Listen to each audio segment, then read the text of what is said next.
This is the plaintiff, Lisa Jordan. She says she hired the defendant to inspect her house before she purchased it, and he gave it a clean bill of sale.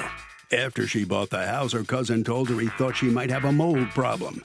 She hired another company, and sure enough, they found an elevated amount of toxic black mold.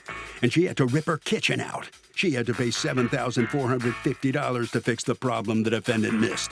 And she feels he owes her the $7,500 she's suing for today.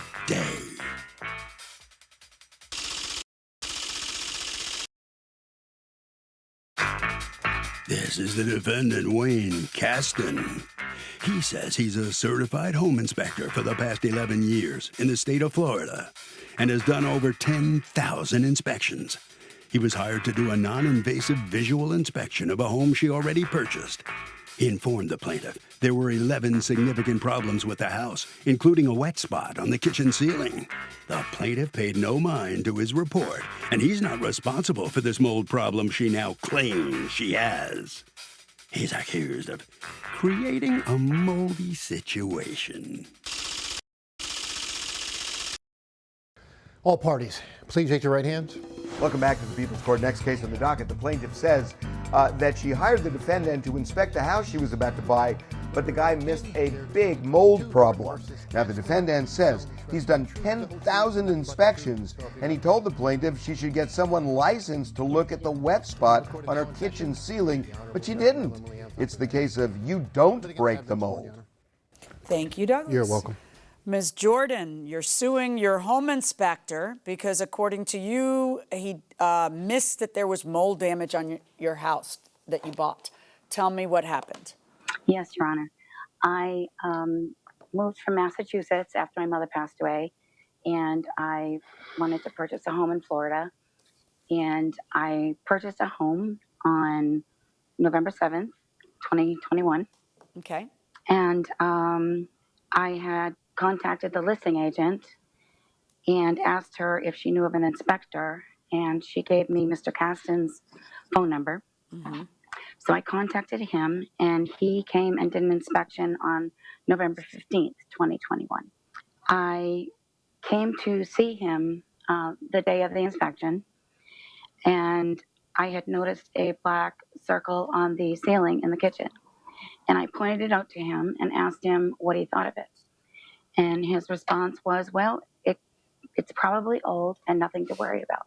And on 11/18, I received the report via email. He then mentioned in the report that that circle was actually a wet or moist stain. Mm-hmm. It was never hinted to me or suggested to me that it could be mold. It did say to get a contractor. You're not from here, are you? That's the thing. See, I'm Floridian, and we know how moist we are.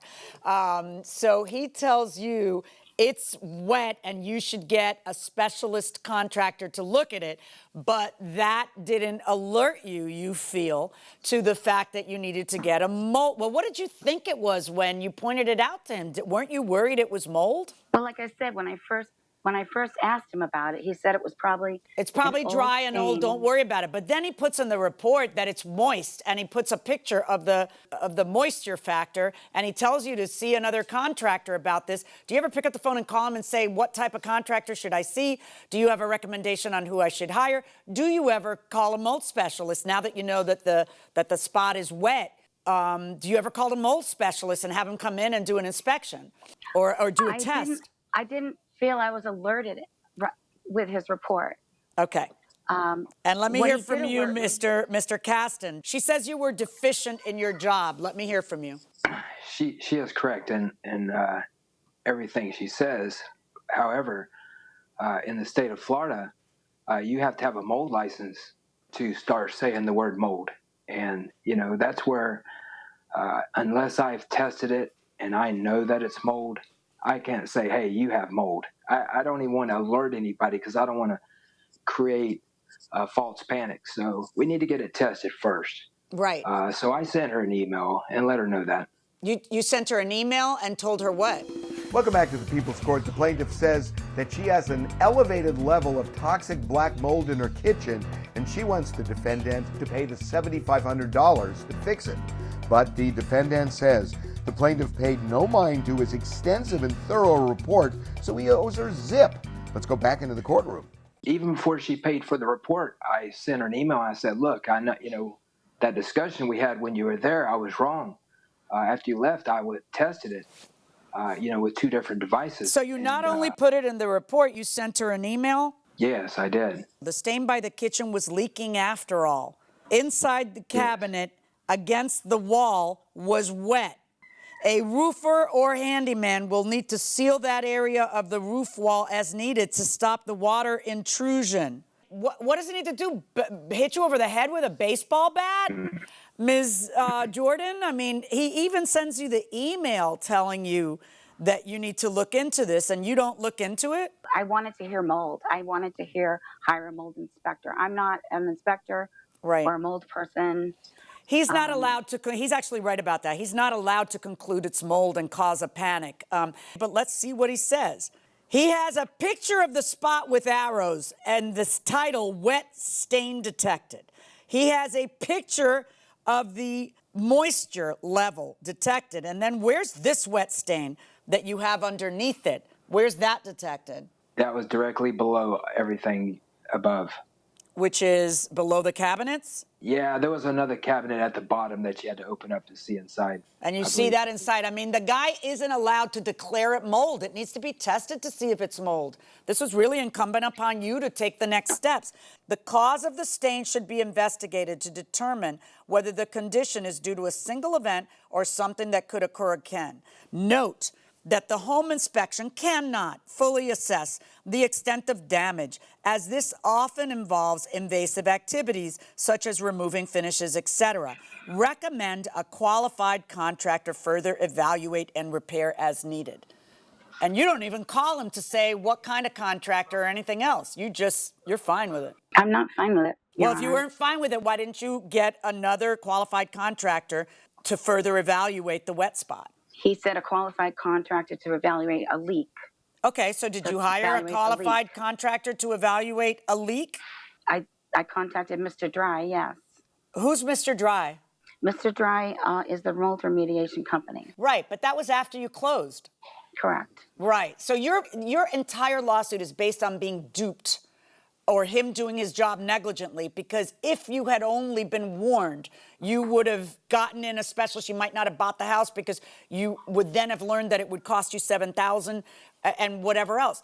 What else must the guy say besides, hey, an email telling you, listen, that spot was wet, and you do nothing until after you close? So how is it fair to say if he had just done something differently, you might not have closed? Let's see what it is that it cost you not to follow his advice. All right, they had to rip out all the cabinets, right? Ooh, look at that. And that's what's behind the cabinets. How often are you a part, Mr. Caston, of people taking down the cabinets and looking at what's behind it in Florida? Never. Never. Once I leave, I'm not part of anything, any of the repairs. Yeah. It's a conflict. Yeah. You know how often I've seen this?